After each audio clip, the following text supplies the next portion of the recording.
Parmi les classes d'actifs les plus performantes, si on exclut les marchés très récents, comme par exemple celui des crypto-monnaies, si on compare les performances des classes d'actifs les plus implantées, comme les actions, les obligations, l'immobilier, les matières premières, etc., sur le très long terme, les actions ont très largement surperformé les autres classes d'actifs. Et il y a plein d'études aussi qui démontrent que la bourse, depuis le départ, a été extrêmement haussière et a toujours fini à un moment donné par dépasser son précédent plus haut. Donc ça, c'est sur 200 années d'histoire. Et peu importe les conflits qu'on a pu avoir à un moment donné ou les récessions économiques, à chaque fois, que ce soit la crise de 29, que ce soit la Première Guerre mondiale, la Seconde Guerre mondiale, la guerre de Corée, la guerre du Vietnam, que ce soit la crise des subprimes en 2008, le marché général boursier a toujours dépassé son précédent plus haut. Donc c'est de là où est née l'idée que le fait d'avoir des actions dans son portefeuille, ça prend vraiment sens et que c'est un super levier d'enrichissement sur le long terme. Là où cette idée de vidéo m'a été donnée, c'est que je me suis posé la question, je me suis dit que en fait ça c'est quelque chose de connu. On sait que la bourse elle est extrêmement haussière depuis le départ, que si on a un horizon de temps suffisamment long, il y a très peu de chances et très peu de probabilités qu'on perde de l'argent en investissant correctement sur les marchés financiers. Par contre, est-ce que ça doit justifier d'investir à n'importe quel prix sur les marchés financiers? Et tu vas voir qu'avec les informations que je vais te donner, la réponse elle n'est pas si évidente que ça. Donc là tu vois à l'écran les performances de la bourse depuis les années 1870 et ça corrobore les informations que je t'ai données un petit peu plus tôt. On voit que peu importe les conflits, peu importe ce qui s'est passé, que ce soit la crise de 29, les guerres, donc la première, la seconde guerre mondiale, la décennie perdue, la crise des subprimes, etc. Peu importe ce qui s'est passé, à un moment donné le marché a toujours fini à un moment donné par dépasser son précédent plus haut. Donc ça m'a donné l'idée de cette vidéo et finalement quand on voit ça, on a vite tendance à se dire moi, si j'ai un horizon de temps suffisamment long terme, je peux investir de toute façon à n'importe quel prix via un DCA et de toute façon, je serai forcément dans le positif. Et ça, pour moi, c'est quand même aller trop vite sur une décision parce qu'il y a quand même certains événements historiques qu'il faut qu'on ait en tête, qu'il faut que tu aies en tête pour comprendre ce qui s'est passé historiquement parlant et comprendre qu'il y a aussi des risques liés à cette approche. Parce que là, c'est le marché action global depuis les années 1870, mais il y a quand même certains plans de marché et certains événements historiques qui ont démontré que pour moi en tout cas, ça ne justifiait pas le fait d'avoir une tendance haussière depuis le début, d'acheter à n'importe quel prix. Parce qu'il y a des risques aussi qui sont liés à ce genre de méthode et à ce genre de pratique. Par exemple, on sait que le marché est cyclique, qu'il va y avoir des périodes d'expansion économique, des périodes de récession qui vont être plus ou moins longues.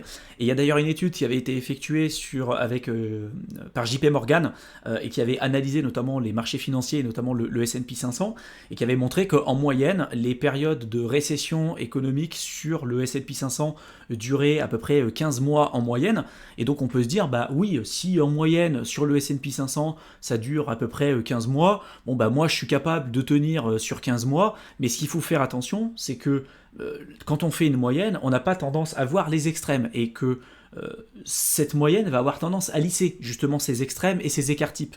Parce que dans le lot, on va le voir, je te donnerai des éléments concrets dans la suite de cette vidéo, tu vas avoir des moments où la période de récession, elle va durer peut-être quelques semaines à quelques mois, 1 mois, 2 mois, 3 mois, et tu vas avoir des fois, comme après la bulle de 2000, l'éclatement de la bulle Internet, le S&P 500, il lui a fallu 12 ans avant de récupérer son précédent plus haut. Et il y a certains exemples que je te donnerai dans la suite de cette vidéo, où même encore aujourd'hui, on n'a pas dépassé notre précédent plus haut. Donc pour moi, ça a vraiment nourri cette réflexion pour cette vidéo, pour justifier le fait que oui, même si la bourse elle est haussière depuis un certain nombre de temps, pour moi ça justifie pas d'acheter à n'importe quel prix, parce que tu peux arriver à un moment donné, dans les pires moments, dans une bulle à un moment donné, et si tu investis au pire moment, il y a peut-être des fois des durées plus ou moins longues dans lesquelles il va falloir que tu sois patient et il va falloir que tu attendes pour récupérer de l'argent et que ton portefeuille soit finalement dans le positif. Là, je t'ai mis le cas du Dow Jones entre 1896 et 2016, et on voit que le recovery time, donc le temps nécessaire pour redépasser notre précédent plus haut, là ici, il a fallu 19 ans pour dépasser notre précédent plus haut. Après la crise de 1929, il a fallu 25 ans. Là, il a fallu 16 ans. Là, il a fallu 6 ans. Donc à chaque fois, oui, on a dépassé notre précédent plus haut, mais est-ce que tu auras les reins nécessaires et la puissance nécessaire pour pouvoir tenir ta position dans des périodes aussi compliquées ? Et on peut se dire que sur ces périodes, si on avait fait notre DCA, on aurait peut-être lissé à la baisse notre investissement et du coup on aurait peut-être récupéré notre investissement un petit peu plus tôt. Mais est-ce que tu aurais eu la capacité et l'envie nécessaire pour investir sur ces périodes, sachant que sur ces périodes, il y avait un pessimisme ambiant qui était juste monstrueux, avec tout le monde qui criait au secours et qui n'avait clairement pas envie d'investir sur ces moments-là. Tu vois, il faut prendre aussi ces points-là en tête et de se dire que sur ces périodes, quand il y a un pessimisme ambiant important, on a tout envie de faire sauf d'investir. Et le fait d'être contrarien, c'est vraiment quelque chose de très compliqué. Donc quand on te dit d'investir sur le long terme, il y a des gens pour qui investir sur le long terme, ça va être d'investir sur 4 ans, 5 ans, 8 ans. Pour le cas du Dow Jones, tu vois, entre 1929, après la crise de 1929, il a fallu 25 ans avant de dépasser son précédent plus haut.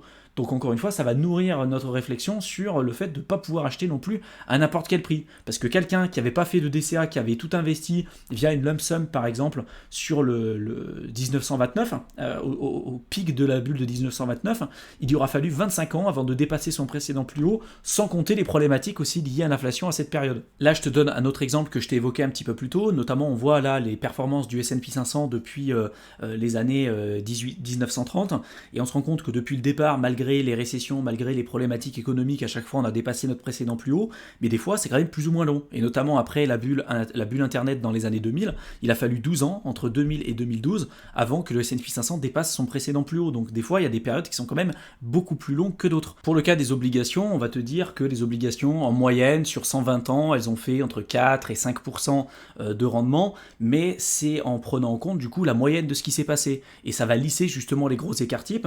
Et tu le sais, les obligations, elles vont avoir des performances inversement proportionnelles aux taux d'intérêt qui vont être effectués notamment par la Fed, donc la Réserve fédérale et la Banque centrale américaine. Et plus on va avoir des taux d'intérêt qui vont être élevés, plus les obligations vont avoir un prix qui vont baisser. Et inversement, plus on va baisser les taux d'intérêt, plus on va avoir le prix des obligations qui vont augmenter. Et donc là, ce qu'on remarque, c'est que sur cette période-là, après 1941 jusqu'à la fin des années 80, on a eu un bear market important parce qu'on a eu une augmentation importante des taux d'intérêt, donc les obligations ont fait que baisser. Et après, on a eu un bull market énorme après les années 1980-81, puisque on a énormément baissé les taux d'intérêt. Ça s'est même encore d'autant plus accéléré après la crise des subprimes et le quantitative easing. Si bien qu'à un moment donné, on était même arrivé avec des taux d'intérêt qui étaient négatifs après la crise sanitaire. Donc ça a été synonyme d'un bull market important sur les obligations. Mais quand on te dit, oui, depuis les années 1920, les obligations en moyenne ont fait du 3, 4, 5% annualisé, en fait, c'est lissé ces grosses périodes. Et donc, il faut comprendre que si toi, tu avais investi, en fait, typiquement ici, en te disant que historiquement, les obligations avaient fait du 3-4% annualisé, peut-être que pendant 30 ans, 40 ans, 50 ans, tu te retrouvais sur un bear market sur ces obligations, et donc pas forcément avec une vraie plus-value pour ton portefeuille. Donc ça aussi, c'est un point important à avoir en tête. Là, je t'ai mis un autre exemple, qui est le cas du Japon, donc avec un indice qui est l'équivalent du S&P 500, donc au Japon, qui s'appelle le Nikkei 225. Donc ça va être les larges capitalisations, les grosses capitalisations au Japon. Et ce qu'on remarque, c'est que depuis les années 90, on a eu près de 30 ans de baisse, et que même encore aujourd'hui, cet indice n'a pas redépassé son précédent plus haut. Et pourtant, aujourd'hui, le Japon, ça reste la 3e plus grosse puissance économique du monde en termes de PIB. En première position, on va retrouver les États-Unis. En second, on va retrouver la Chine. En troisième, on va retrouver le Japon. Et en 7e position, on va avoir la France. Donc tu vois, c'est pas parce que tu as une économie qui est aujourd'hui encore en 3e position en termes de PIB que c'est forcément synonyme d'une super performance dans les prochaines années. J'ai aucune idée de ce qui va se passer à l'avenir, mais par le passé, ça a été un secteur qui était extrêmement porteur. Ceux qui avaient investi avant les années 90 sur le Nikkei 225 ont gagné énormément d'argent parce que le marché japonais, c'était un marché qui était extrêmement porteur.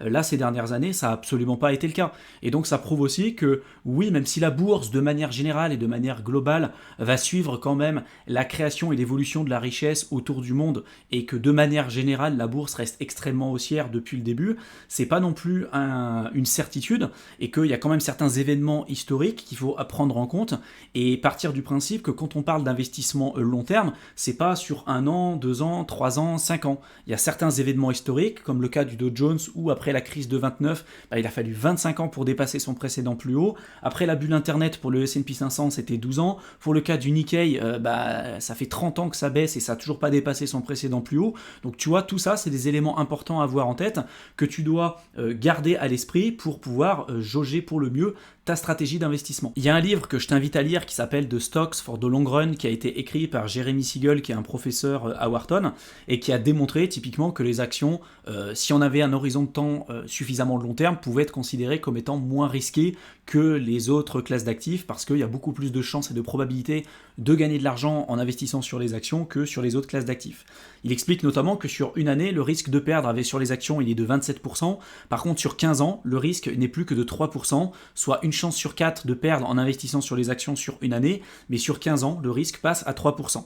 Par contre, il dit quand même de faire attention, parce qu'entre les années 2000 et 2014, la performance des obligations a été de 5,5% net d'inflation par an. C'est nettement plus que les actions au niveau global, et je ne parle pas forcément que sur le marché US, qui ont fait en moyenne 1,8% par an sur cette période. Et en réalité, on sait très bien pourquoi les obligations elles ont été plus performantes net d'inflation entre 2000 et 2014 que les actions au niveau global, je parle vraiment au niveau mondial, parce que on a eu une baisse significative des taux d'intérêt sur cette période, et c'est ce que je t'ai mis à l'écran. En réalité, les 30 dernières années ont été exceptionnelles pour les obligations. Un des facteurs a été la baisse des taux d'intérêt qui a mécaniquement fait augmenter le prix des obligations. Et donc finalement, à ce stade de la vidéo, tu peux te dire, c'est génial, merci pour toutes ces informations, mais concrètement, Thibaut, qu'est-ce qu'il faut que je fasse? Et là, tu le sais, ma réponse, elle va peut-être pas forcément te satisfaire, il n'y a pas de vérité absolue comme à chaque fois, mais pour moi, la meilleure manière pour pouvoir te protéger, c'est d'avoir une diversification qui soit la plus importante et la plus significative possible. Et quand je parle de diversification, c'est par exemple d'investir via les ETF, mais en ayant une diversification sectorielle, thématique, géographique, en termes de devises, qui soit la plus significative et la plus importante possible. Par exemple, pour le cas du Japon, le Nikkei 225, aujourd'hui, ceux qui ont investi, ça fait 30 ans que ça baisse, ils n'ont toujours pas récupéré leur argent depuis le pic des années 90, mais il faut savoir que sur cette même période, les small cap value japonaises ont eu des performances significatives qui auraient pu contrebalancer les faibles performances du Nikkei 225 depuis les années 90. Ça a été exactement la même chose avec le marché US, donc notamment le S&P 500 depuis les années 2000, donc entre 2000 et 2012. Le S&P 500 n'avait pas dépassé son précédent plus haut, c'est qu'à partir de 2012 qu'il avait permis de le faire. Et il faut savoir que sur cette même période, les small cap value américaines ont eu des performances significatives qui auraient pu contrebalancer justement ces problématiques-là. Alors, moi, je suis pas là en train de te dire ce qui va se passer à l'avenir parce que j'en ai aucune idée. En tout cas, je me suis rendu compte avec toutes les recherches et tout le travail que je te partage gratuitement quand même sur cette chaîne YouTube, c'est que le meilleur moyen pour pouvoir te protéger, c'est de pouvoir avoir une diversification et une allocation d'actifs qui soit la plus importante possible, de ne pas miser sur une seule et unique classe d'actifs, de ne pas miser sur un seul et unique secteur géographique, de ne pas investir que sur les larges capitalisations, ni que sur les small cap, etc.